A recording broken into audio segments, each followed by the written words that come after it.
We live in a world that's constantly spinning, not just physically, but mentally. Notifications ping, deadlines pile up, people rush, and somehow, even with all the productivity tools at our fingertips, our inner world feels more cluttered than ever. It's not that the world suddenly became harder. It's that our mind has forgotten how to be still. The sages of ancient India faced the same human struggles: fear, comparison, overthinking, emotional swings. But unlike most of us, they mastered the art of stilling the mind in motion. Their secret? They realized that peace is not the absence of movement. It's the stillness at the center of it. And that's exactly what we're exploring today: how to cultivate equanimity. A calm, clear, unshakable state of mind, even when life is moving at lightning speed. The chaos is not out there, it's inside you. Let's begin with a truth that feels almost rebellious in today's culture. Your anxiety is not caused by the world, it's caused by your reaction to it. The world has always been noisy. Centuries ago, the noise came from wars, famines, political turmoil, or wild animals. Today, it's emails, traffic, social media, and comparison. Different forms, same restlessness. The ancient teachers saw this clearly.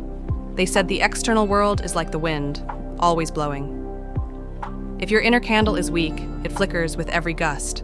But if you protect the flame through self-awareness and discipline, no storm can touch it.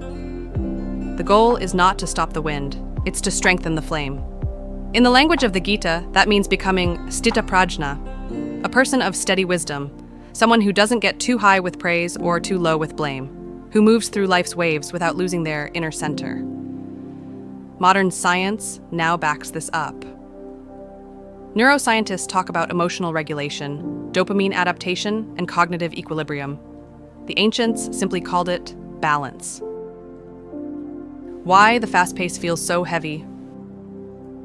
Let's be honest, we can handle speed. Humans are adaptable. We thrive on challenge. But what we can't handle is unconscious speed, moving fast without meaning. When you wake up, scroll through news, answer messages, rush to work, reply to notifications, and repeat the cycle every day, your body is alive, but your awareness is asleep. The Gita warns about this through a simple metaphor: a chariot driven by untrained horses. Your senses are the horses, your mind is the reins, your intellect is the driver, and your true self is the passenger. If the horses run wild, the chariot crashes. Anxiety, burnout, confusion. But if the driver learns to hold the reins, not tightly, not loosely, the chariot glides effortlessly. That's the art of managing speed with awareness.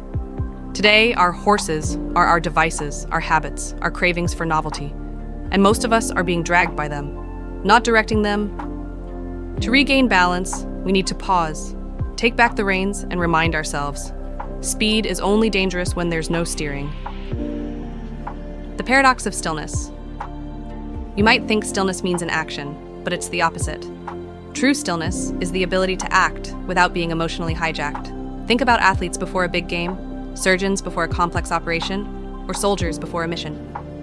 They're calm, centered, breathing steadily, yet utterly ready to move. That's the state ancient wisdom aimed for. Still inside, dynamic outside. The modern person confuses movement with progress and noise with importance. But if movement is chaotic and unexamined, it becomes self-destruction disguised as ambition. Stillness, then, isn't sitting under a tree.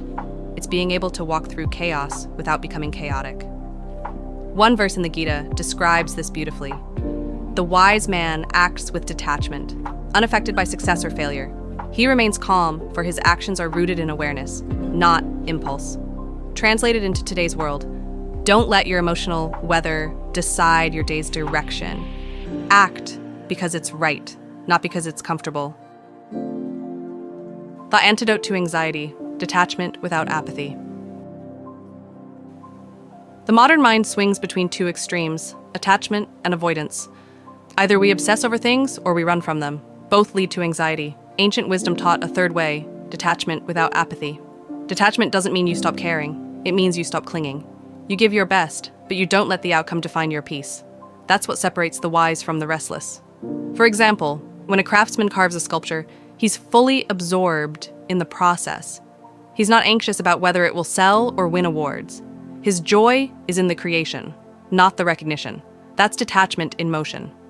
In today's world, we've been conditioned to seek validation, likes, followers, titles. Our nervous system is addicted to approval. But every time we tie our self-worth to something outside us, we hand over control of our peace. The solution? Reclaim your inner authority. When you no longer need something to be happy, you paradoxically attract it more easily, because you're not desperate anymore. That's the magic of non-attachment. The practice of returning to center. So, how do we actually cultivate stillness? Not as a weekend hobby, but as a daily practice? Let's go through 4 simple steps rooted in ancient principles, but adapted for modern living. Step 1. The pause before reacting. Pause. Between stimulus and response lies freedom. When someone criticizes you, before defending yourself, breathe. When an opportunity arises, before jumping, breathe. That small pause changes the chemistry of your brain. It turns reaction into response. Step 2. The observation. Watch your thoughts like clouds. You are not your thoughts. You are the sky in which they appear. This one shift, from identification to observation, is the foundation of equanimity. Step 3. The disciplined routine. The ancients called it sadhana, a disciplined practice. Wake up early, eat consciously, speak mindfully, finish what you start. Not because it's glamorous, but because order creates clarity. When life feels overwhelming, structure brings safety. Step 4. The surrender. Once you've done your best, let go. Let go of the obsession to control outcomes. Let go of overthinking. Let go of what if. The world is too complex to manage perfectly, but your response can always be perfect if it comes from awareness.